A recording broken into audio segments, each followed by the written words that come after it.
Welcome to What Have You.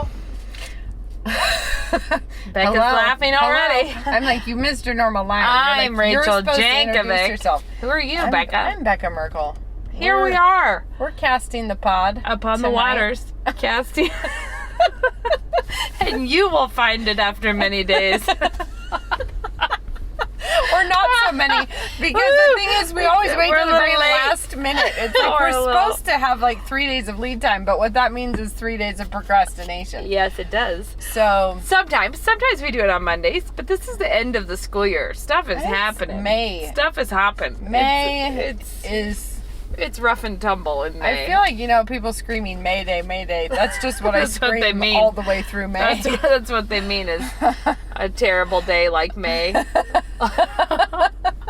It's always the thing that throws me off at the very end of school is, well, one great hazard is for me is that I might get lethargic and not think about Never get lethargic in May. but about and forget to prepare spiritually and physically for all of the school supplies that are about to come home. Oh man! Because all of a sudden, No. I'm like, who had these 15 No. pencil boxes? I hate them. What's happening? Why are there so many markers around? I Like, just what feel happened? like keep it in that Rosar's grocery bag and throw it It in the doesn't garbage. have a home, and so it comes home, but Because then everyone gets it out in the immediately. fall, I don't want broken crayons. I mean, you're not going to recycle them next year. You're going to go pay 89 cents, and you're going to get man. new ones. Oh, so man. why put up with the crisis all summer of broken I know. crayons? I actually did a thing. I do that. I have my kids clean out their art drawers on a timer. They take turns. They have like 12 minutes in their art drawer, and they have a big garbage bag, and I'm like, clean it out. Oh, not Make bad. it happen. What happens if they don't use? I mean, if they're not done in 12 minutes, They just You burn it down? It's really just they like you the burn it competitive in a nature burn of it. barrel in the living room. I don't think we've ever had anyone not be done with it. They like it. I just pull the drawer out, put it on the floor, and set the timer for the next person, and we just rotate through it. Do they each have an art drawer? Yeah, Oh, they do. nice, And okay. they do each. Well, the art drawer is. I'm is surprised really you can keep track of whose art supplies are which's, because I don't really. I have a big thing of crayons and paper, but then if they have like their own Prismacolors or things like that, they keep them in their own drawers. But I don't necessarily. I take wild guesses at whose it is. That's part of them Right. cleaning them out. Is finding Yeah. out all the things that Yeah. Mom did wrong. They have to clean Yeah. that out. But that happens, and then the other I thing is just just did a a mess purge. of schedule. It's not oh, normal. the schedule's a hot mess. But Yeah, what'd you I was purge? cleaning out some miscellaneous debris from upstairs, and I felt really smug because I got a lot of loads out to the thrift store and a bunch into the back of the truck to go to the dump, and I smuggled out an entire bin, like a Rubbermaid bin of yarn, with no one noticing, and out it went. That is devious. No, you wouldn't have minded. It was all acrylic. But it's still devious. It was acrylic. But it's still devious It's of you to not. throw away other It's people's not. yarn. It's hideous. It was all hand-me-down yarn. None of it was yarn that anybody picked out. Nobody loved it. It was All right, I like, stand by your it decision. was peach-colored staticky yarn. I have a lot of yarn like that quality of yarn. It is behind the door of the yarn room on a shelf that is the free range Oh, yeah. kids access shelf. And Oh. I have the what is it, polyester? The felt that's Yeah, not that- wool. No. I have wool felt, and it's on the shelf that is like, The no touch. stay away Yeah. from this. But unless you have developed a skill. If you've I developed love a that. skill. When I was a kid, though, I remember Mom used to send off, I don't think they do this anymore, but inside little packs of bias tape or Rick Rack or whatever, inside the label, it had some deal where you could send away for a bag of the odds and ends. Oh, And right. so she would do that. And then this bag of random trims would come back, little laces and pipings and whatevers. And so that bag was just, Yeah. free for the taking. And so I made many little whizzed up things out of that stuff.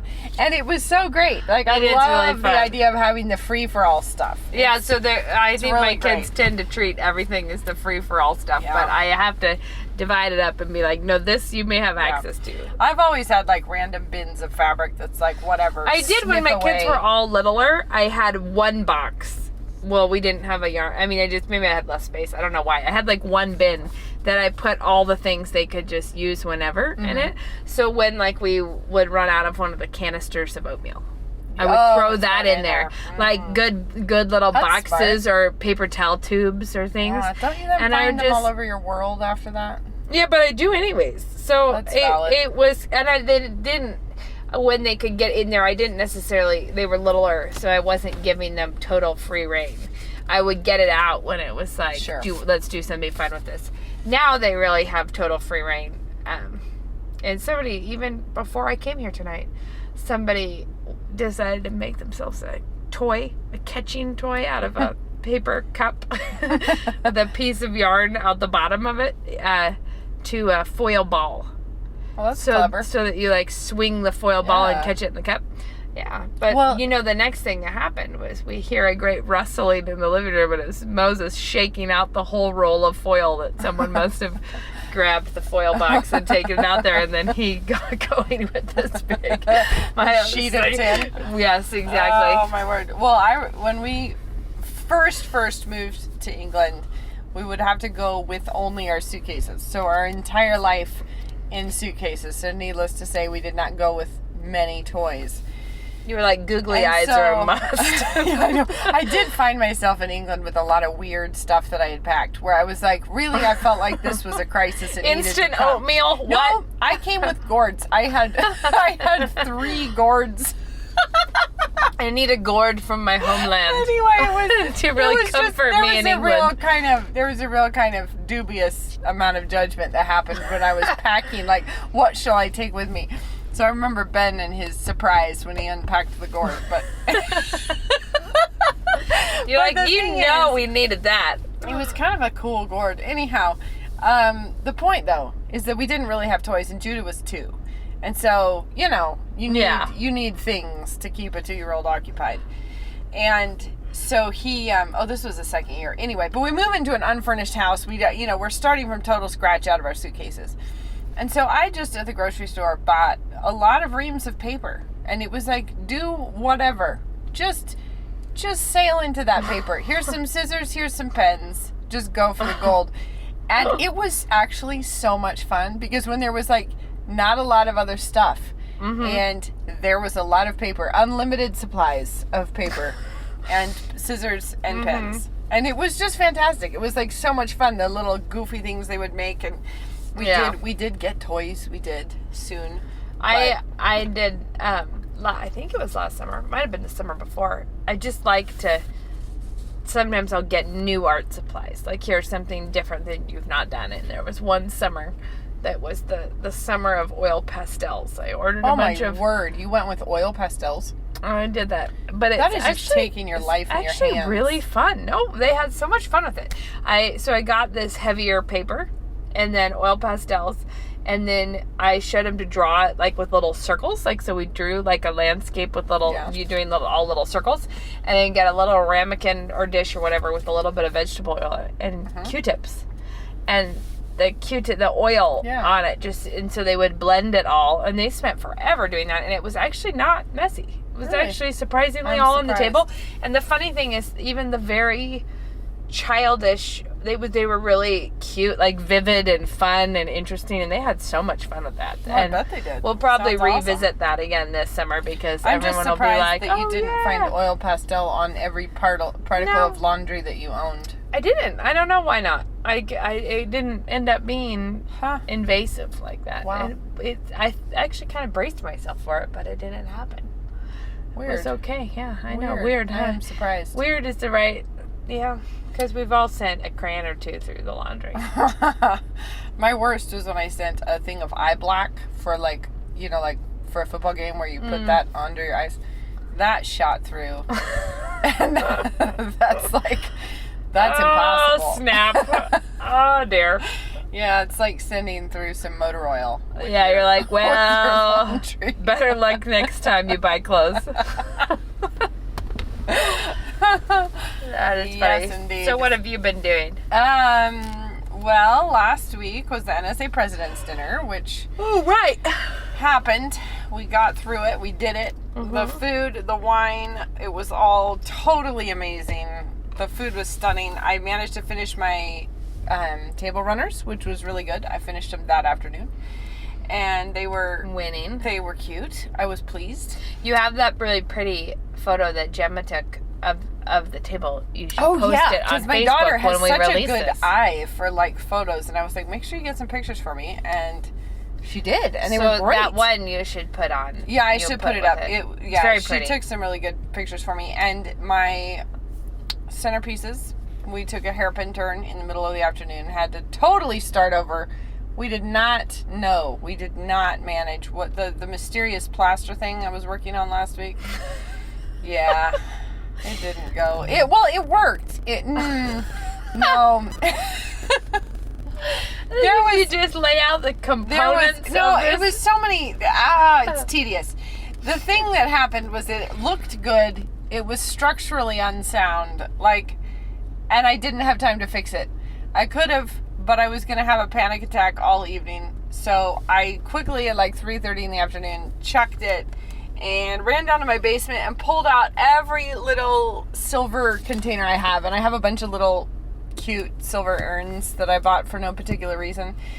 And also... For such a time as this. Mm-hmm. Some of them I got in England. Some of them I just got here. Just collected little things. And pulled together a whole bunch of random centerpieces gathered from lawn clippings, and I sent Ben to the grocery store for roses. It turned out cute. It looked like it was on purpose. So that was my biggest thing, was I was worried that it was going to be... Luckily, you haven't told anyone that it wasn't. No, luckily. No, kept that on the DL. Kept that on the keep it mom that happened. So next year, I know what to do differently. Brace yourself. But I didn't have time. I postponed it way too late. So anyhow, that happened, and now my next thing, I got over that hurdle. Now my son is graduating from high school next week. On the same day that our cousin's getting married. Yes, and I have to get through finals week, and then son graduating, and I need to pull off a party and gifts, and his birthday is next week, and our 20th anniversary. So it's too many things next week. It'll be, well, actually our anniversary is slightly after that, but still. Yeah. It's going to be, it's stuff. It's still May. May is still with May-mageddon. Yeah. Indeed. Mm-hmm. So yeah, that's what I was up to this week, and what I'm about to be up to next week. How about you? Man, I feel like I don't even know what this week is. I feel like I haven't even connected with it on that level yet. Mostly I've just been trying to get ready for... I have this... Okay, so we have this thing my kids read at the breakfast table. They just read at the breakfast table. And for a long time, everybody would shoot out the door to school, and then I would go around gathering up all the Tintins and Asterisk and Calvin and Hobbes, Far Side. It's almost always the comics, which is funny because I kept all the comics in a basket, a whole floor below where the breakfast table is. But every morning I'd go collect all the comics and take them back downstairs. And so finally I grabbed a basket at Goodwill, our favorite shopping spot.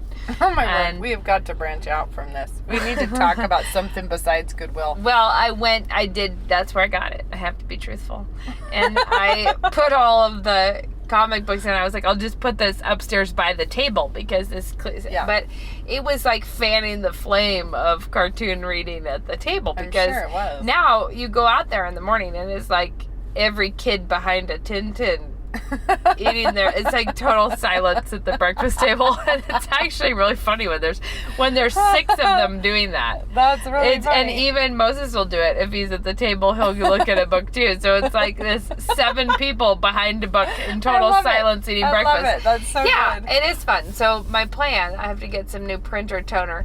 I love that they're all real readers. They're just into reading. So like that quiet moment, they're like, it's like they just cast about for what should I look at while I'm doing this. So for the summer, I'm going to print a bunch of,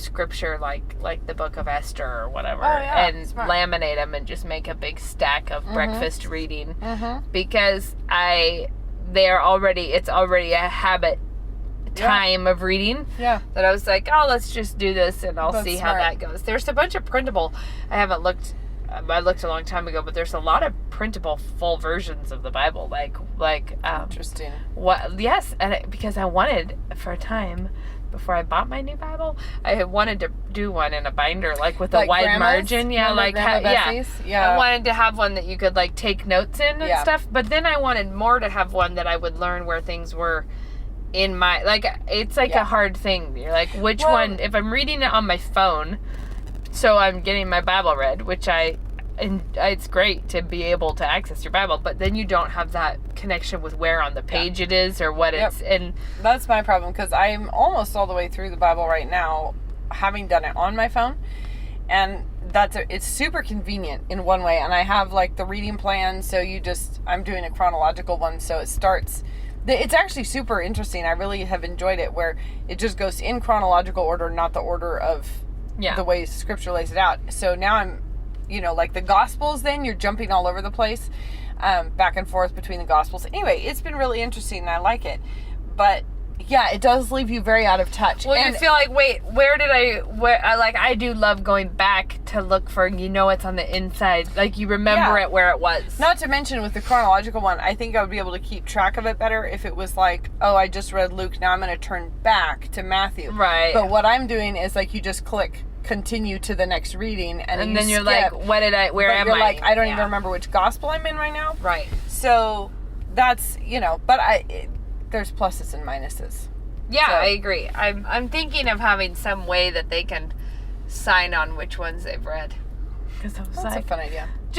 I'm not trying to put them in an intense pressure at all, but they're already all reading, and I know that I'm like, it's not, I'm not trying to make this a real rigorous breakfast, but I'm like, but look, I think if I handed them a great idea. they would I read love it it. immediately. I So think that's really fun. that's what I need to go tonight to Walmart after we do this to get more toner for my printer so that I can laminate my forever biblical problem. printouts. I know.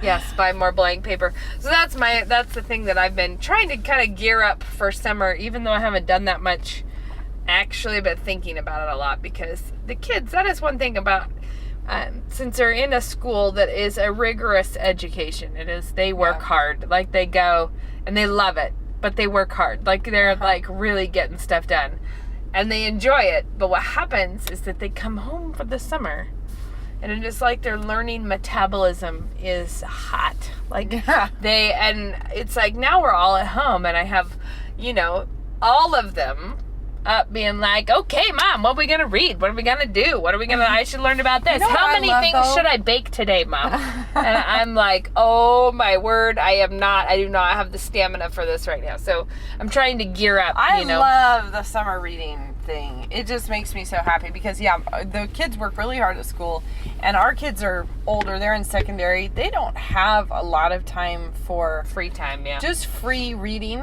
and it's just crazy. And like right now, they're gearing up for finals week, and my third child, she's a sophomore. She's leaving in the morning to go to a state track competition. She's on a relay team, and they made it to state, and so she's going to be leaving for a few days, and so she has to get all her work done before she leaves. She has to turn it all in, and it's the week before finals, and it's like, they are really working hard, and there's something that just blesses me as a mom so much during the summer, seeing them just lying on the porch swing with a book. Yeah, it just makes me so happy. The pace of life. What a nice mix. And I think I have, that'll be different this year, because I do have more real avid readers this time. It's always the age shift kind of, like, I actually have some who will enjoy sleeping in now. Yeah. And for a long time that was not the case. Yeah. We didn't have anyone trying to do that. Yeah, that's true. Yeah, so anyways, that's what I've been doing. Yeah. So what am I pondering about in your... Oh, what came to me today? I'll tell you. I was talking with a friend about things that were being hard for her, and the thing is that I had just, like I was talking about, knowing the place where it is in your Bible, where you're like, wait, I just read something that struck me. Very well known passage. So, but it's in John about the. You're not the first one who found this one? I'm not the first one who felt any insight about this. No, but I mean, it's a well-known in this sort of context. Yeah, sure. But it was a passage in John about, I am the vine and he is the vine dresser. That whatever branches in me are not yielding fruit will be cut and thrown into the fire and being pruned. And it's a lot of beautiful kind of like God expects a harvest and he expects fruit from us. But not just that, but he is the best at getting it. Yes. Do you know what I mean? Like, he also is really, if you think in terms of a master gardener, he knows just what to do to get the most fruit. Okay, I know you're about to say something, but can I just interject? You're about to, I think, I don't even know what you're going to say, but I'm pretty sure this will help. Okay, help me out. So the guy who comes up and does the winemaker dinner for us, we met him down in Walla Walla, and which is this little winemaking region that's close to us.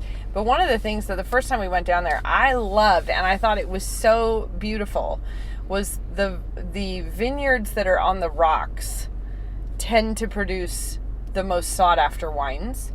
And so it's like the worse the ground and the climate, the better the wine. The ground is, the more that the roots have to go really deep, and then it produces this, the best grapes. And so, and I was just thinking, like, there's so many metaphors in scripture that when you learn like weird little tidbits about that you need to have, the grapes need to struggle for it a little bit.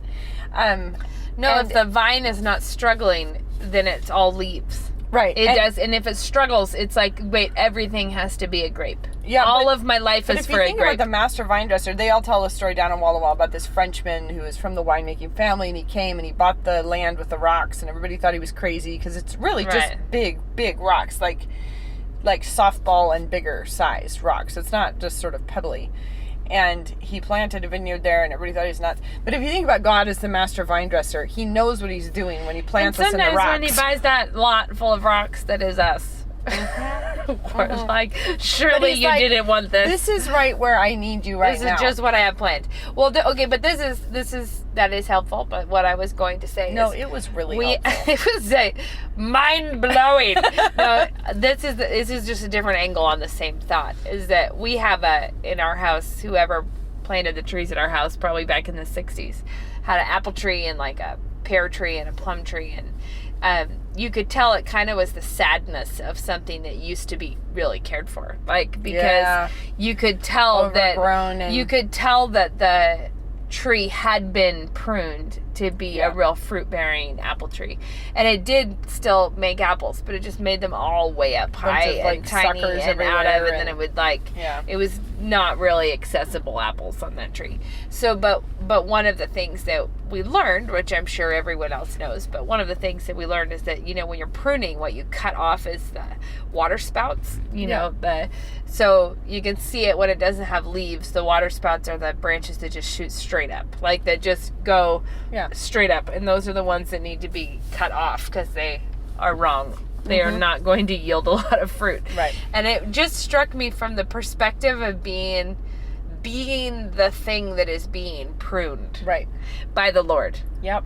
That, what does that feel like? And I'm like, well, it feels like your best growth. That was my straightest branch. This was my best and most glorious effort. Look at all this lush foliage. And did you see how I just was shooting ahead? I was growing so fast. I was heading straight for the sun. I was really feeling my powers. And it's like, and then the master gardener is like, yeah, but this one, it's the worst. And it just cuts it off, and you're like, why? That was the one good thing I ever did. It was like the only thing I was good at was keeping my house clean. Yes, I'm just sailing straight in the sun.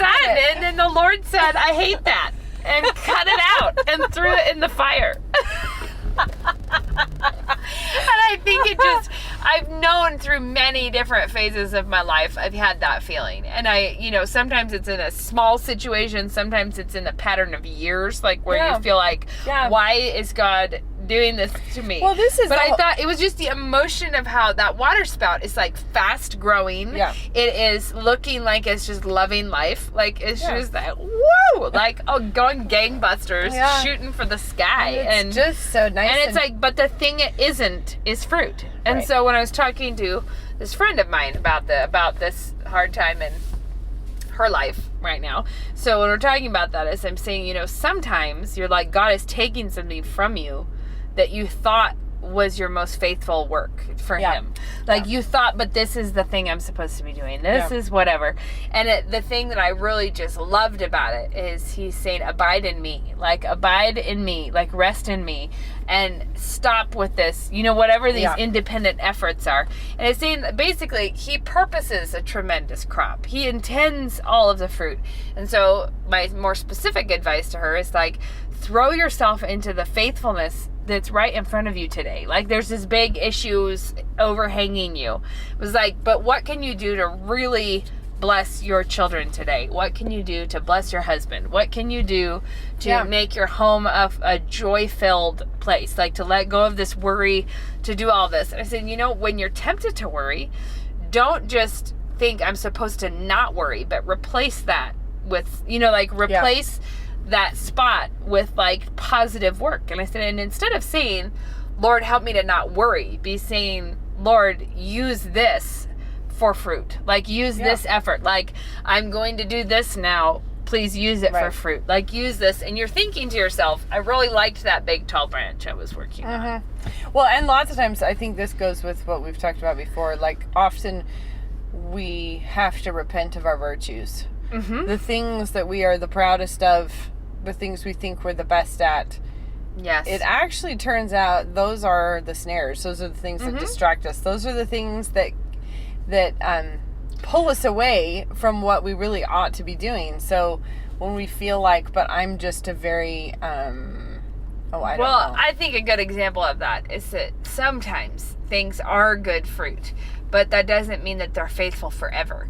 It's like things that I was doing when I was, 20 was fruitful and God honoring, but it was actually a real act of faith to let those things go. Okay. In part because I believed they honored God. Because I was like, no, but I know I was doing this in faithfulness. Bear with another garden analogy. This may be a stretch, but our blackberry plants, those are ones where it's the same blackberry plant, but the shoot that came up last year and it was so lush and amazing gets fruit this year, but then it's gone. You have to cut that one out and you throw it away and it's the next shoot. And I think too often we cling to the thing that that was so good. Yeah, it was like back in when I was 22.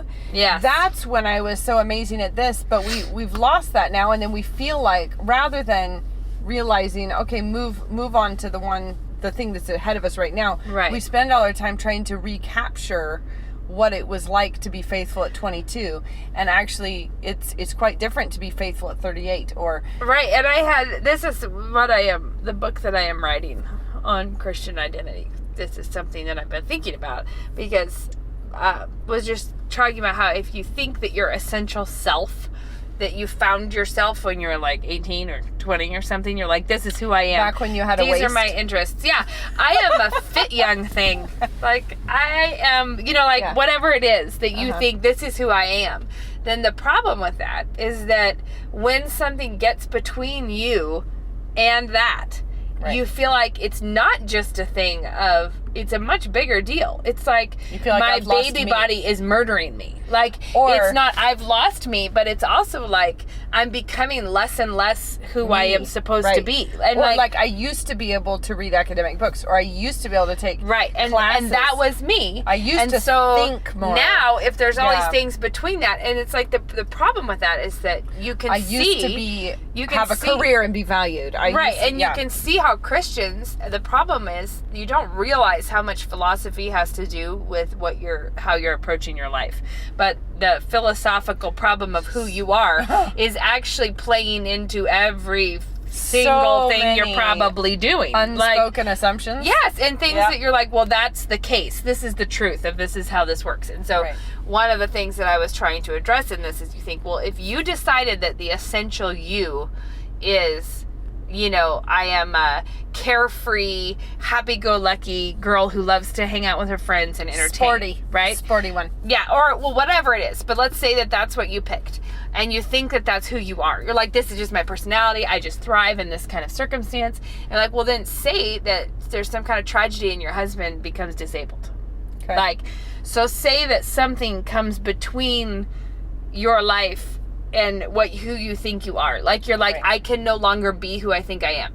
And the world is full of counsel about that. It is full of like, Be you have to true put to on your yourself. own mask before you help others, and you have to find Yeah. yourself, and never lose sight of who you Never are, and love yourself compromise and all on this stuff. yourself. And so Yeah. the problem is that you have people breaking their vows and being, just being a real irresponsible, just being a real mess because they're trying to find themselves, because they're like, I have to get back to who I am. Recapture it, yeah. Right, because it's like, I can't live like this. I'm a person who likes to have it be carefree. And Yeah.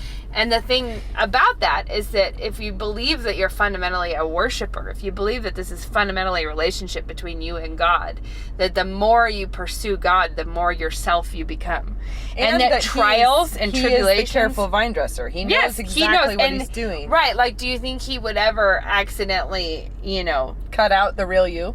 he'd be like, oh snap, now you're gonna have to be a rutabaga instead of an apple tree or whatever. But then, Yeah. no, the thing I think is that as we become, we're made in God's image, we worship him, and you become like what you worship. And you think, well, we Yeah. become increasingly like what we were made in the image of. Like, we're becoming, the more we pursue God, the closer to what we are made Yeah. to be is. And if you and that burdens and trials don't change that. Like, No.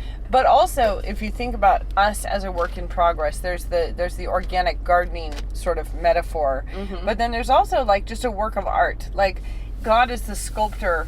There's those metaphors as Mm-hmm. well. Like he's the potter, we're the clay, and we can get really fixated on a detail. If you think about a painting, like, okay, if I'm going to draw like a person, say, Mm-hmm. you might be spending a good bit of time putting detail into one eye for a while. But then you switch over and you're like, I've got to work on the jaw now. And the thing is, when we're the product of this, we can be like, mouth wait, enough. I loved that eye. I'm all about those eyelashes. You're not Yeah, talking about the eye anymore, and I feel Yeah. like you've lost sight of me when it's like, wait, no, he's got something much bigger in mind. Right. And now he's working on a different part of the picture. So it would be really wrong to get caught up in one detail and think, that's it, that's me, Well, and now it's gone. Yes, but this has so much to do with like how people age, because you see someone who's aging really gracefully, like who's like an old woman who looks very at ease with herself. Yeah. And that she doesn't feel as old as she, like, Yeah. that there is disconnects. Like, the older you get, the less you feel like your body even is you. Yes. Do you know what I mean? Like, and how weird is that? Like, Yeah. you think you peak at like 18 or 20, where you feel like, now I'm an adult. I know Yeah. who I am. Yeah. And then it's like, but after that, for the most part, You're going like, wait, what happened? You're like, wait, I had a baby. I never thought I would be fat. Like, I never thought I would deal with this. Like, this isn't who I am. This isn't what I or thought just I would aches be and doing. pains or creaks and Yeah, or like you look in the mirror and you're like, do I have wrinkles on my forehead? I have wrinkles on my forehead. Like, when did that happen? Like, this is just like, this is interesting.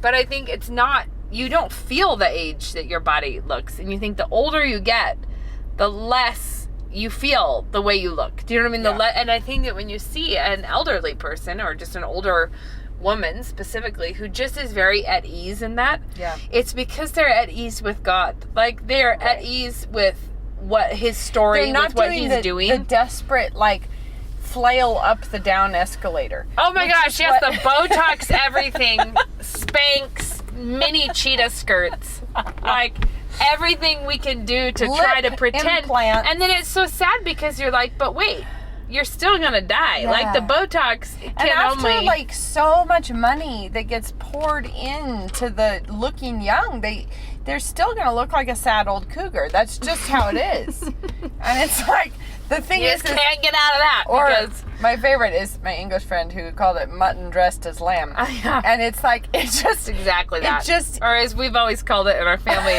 the day-old donut. Because we always think, this is the thing. We live in a college town, so when there's like a mom's weekend, there will be a massive influx of day-old donuts in Yeah. the town. And it's a sad time, actually. It's a very sad time when you're running into the Strangely. mothers buying carts of beer, like trying to be cool Actually, for their... I've heard from people on the inside of these things that Mom's Weekend is a billion times worse than Dad's Weekend in terms of just general debauchery, like bad times, things going hard forward. times had by all. The moms who are desperate to like try and pass as a sorority girl again, and the thing is, I mean, obviously we have nothing against women. I remember looking Mom good. saying that when Mom was in the sorority. She said she remembered a Mom's Weekend and one of her friends' moms wearing cheetah print hot pants. Oh dear. Like, and coming in, this would have been, when was this? In the 70s? Yeah. And she said she remembers just thinking, I'm so glad my mom looks like a mom. Like, that my mom Right. did not do this. But that scene... But it has nothing to do with not thinking women should still look beautiful. It's just... They don't look beautiful. It's It's like desperate. It's sad and desperate. yeah. And the thing that is funny, it's tons of licentiousness because it is tons of drunk, sad, lost ladies looking for Yeah. affection and love. It's a sad time.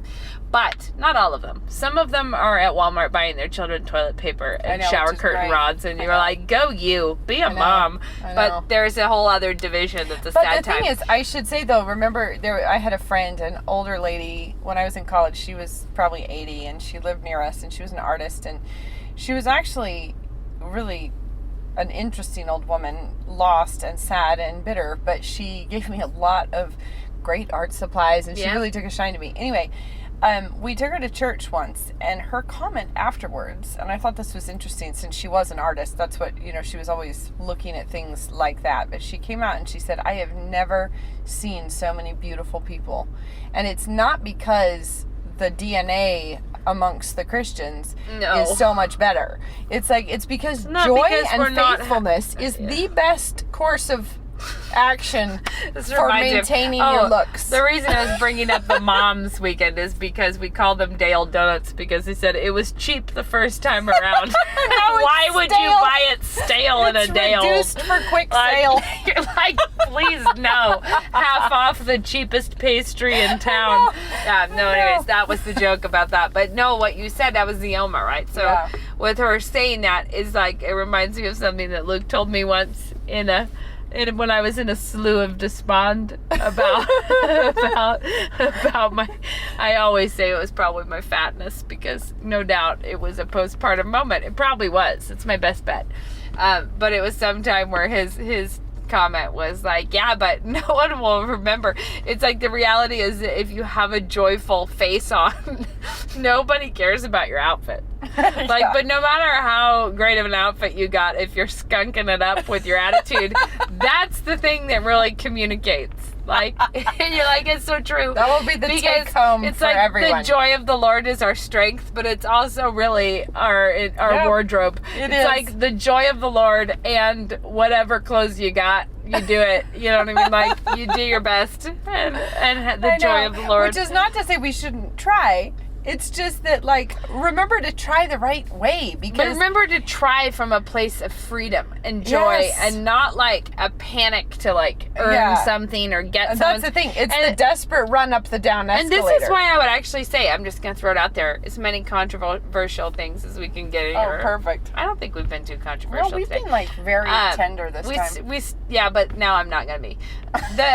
If you're like trying to diet, the motivation is so weird to me when people are putting up pictures of like Pinteresting other people's buns on to be like, It's like, this is what I'm going Stop. to accomplish. Stop. And you think, well, I can tell you right now that your heart is not in the right place about this. Like, No. that this is a weird kind of envy, desire, lust, something that is like, I want people to be like, oh my goodness, you look so hot. Or oh my Right. goodness, instead of, you want people Pinteresting your buns. yes, that'll be great. When someone finally makes an inspirational pro-anorexia poster about my thigh gap, then I will have arrived. But that's what I think the thing is the point of pursuing that kind of thing from a place of total freedom and Yeah. joy, and it's not bondage. It's like, oh, and this is why, Not a desperate clinging to something. yeah, and- like not the drowning person scrabbling around. Right. It's like Scrabbling, like I will throw everything under the bus as long as I get the anything, thighs. anything. Yes, and that is a real challenge. If you, like, I have found the reality is a lot of Christian women, it's less motivating. And that is, I think, a right thing, that you're not as motivated as, say, the people in Hollywood to be doing all of your endless exercise and beauty regimes, because the reality is there's a bit too much Ecclesiastes. But the thing is, there's always a ditch on the other side, which is holiness. Holiness looks like what's the crock-pot outfit? Like, what is the easiest, lowest energy way to put a clothes on? Like, basically something. What is the least I can do? Let me hilly do that. And stretchy, and I'll just sew it up the sides. It doesn't matter that I've been wearing it since 1982. I'm going to keep on. And hair is only there to, cause static. I feel like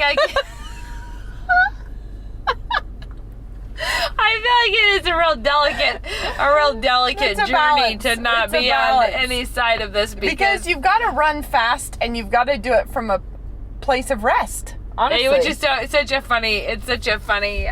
What's the word I'm looking for? Paradox. Yes. The way that you should be pursuing things without the driving force. Is always a paradox. It's he who wants to save his life will lose it.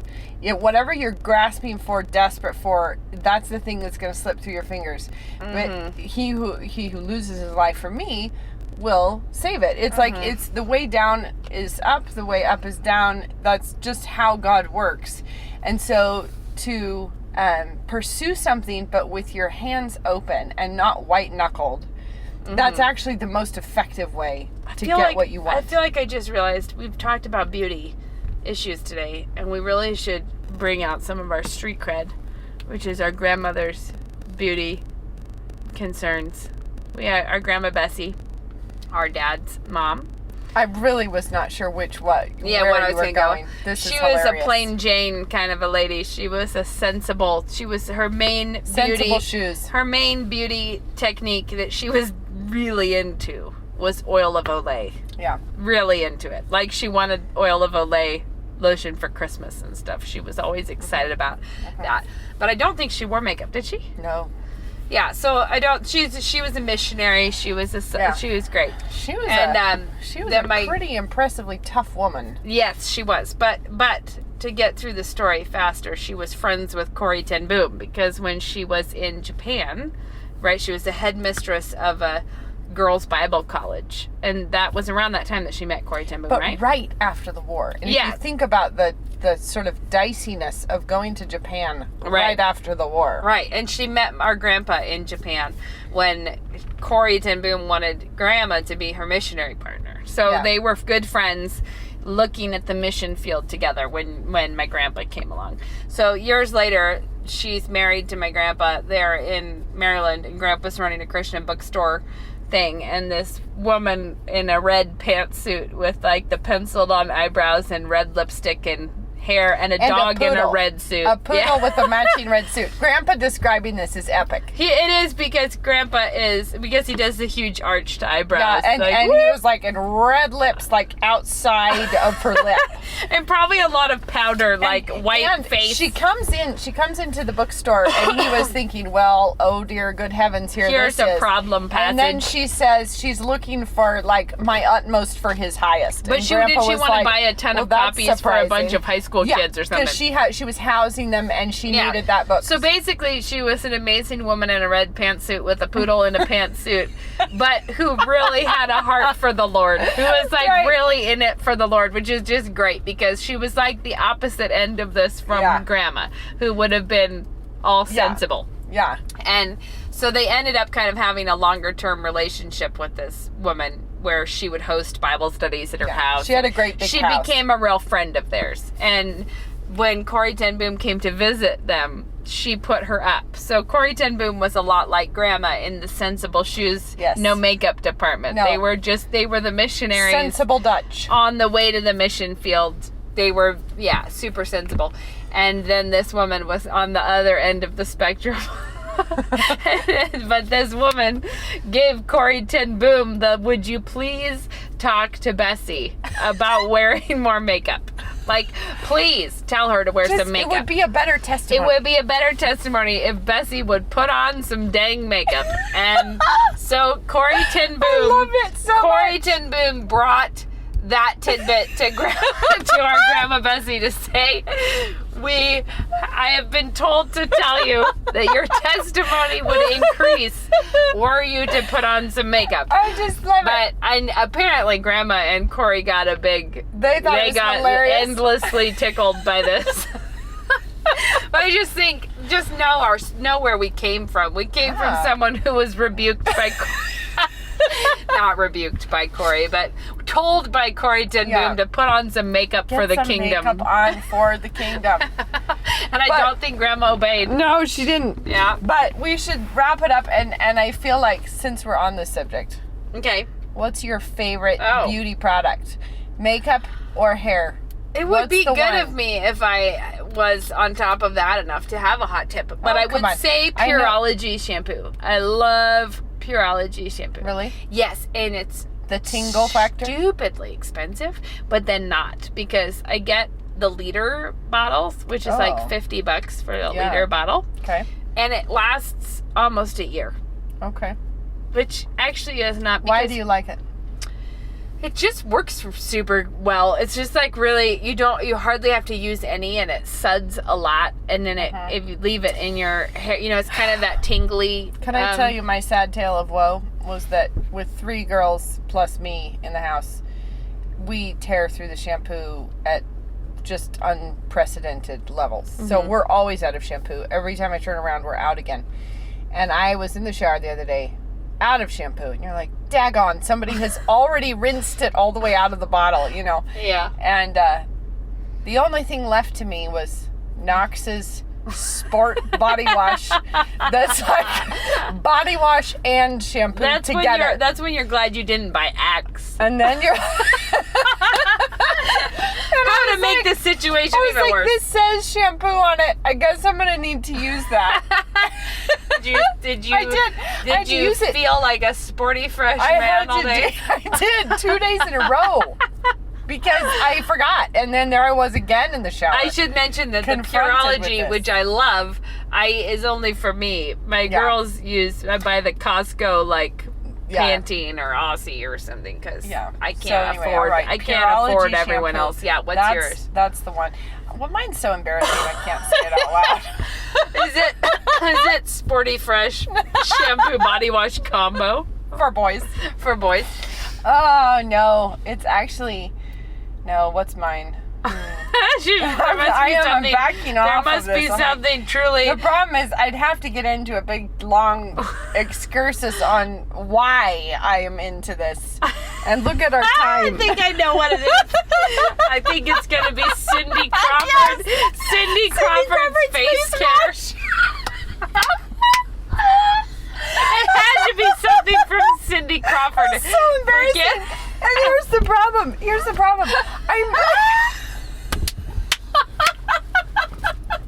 Straight off of Cindy Crawford Pinterest inspiration. No. So what happened was, this goes back like a decade, because we moved to England, and I took all my Clinique stuff with me, and then I ran out of Clinique, and I went down to buy some more. There are no excuses. You have celebrity face wash. No, I am going to tell you my excuses. So I go down to buy some more, and the exchange rate was horrible at the time. It was more than double. And so I go down, it's more expensive anyway, then double it. And I was like, are you joking me? I am not paying that much for Clinique. Then I was going to just buy some cheapy kind of drugstore, Oil of Olay. Yeah. And Oil of Olay was the price of Clinique. And I was so mad that I went home. I was like, never mind. I was at Boots, the chemist. I was like, I hate it. Or maybe I was at the department store. I don't know. I was like, I can't do this. And so I was looking online, and I was going to see if I could just buy some. And eBay was kind of everything. I ordered everything on eBay. You happened upon it was Cindy before Crawford's. I did. I happened upon it, and it was like a full box set that it was $8 or something. Somebody was selling, and it was all unopened. And I thought, well, $8, I don't care, because I was about to buy Oil of Olay for great amounts of money. I'm about to start using mayonnaise. So I know. In 1 well. second, it's gonna be the veggie oil. So anyhow, I ordered it, and I was like, "Oops! I actually love it."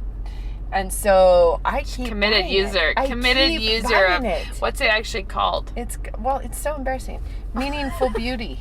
It's very embarrassing. But the problem is, like, I got weirdly attached. You brought it up. I got weirdly attached to this. I And wonder what Cindy knows about Meaningful Beauty. I know she knows a lot. She's sold out on the beauty Oh, it's like question. its own website. Yeah, it's its own website. Ooh, and you can look up Cindy's daily routine on it. Oh, perfect. Yeah. Well, so now I know. It actually just, I really like it. It's like face wash and moisturizer and stuff, and it I makes believe me happy. you that it's probably good, and it is. is like as seen on TV stuff, so It might it's be. bound to be good. I don't even know if it is. Yeah, okay. Probably. I think she does endless We're going way infomercials. over time. This is bad. We Sorry, are getting guys.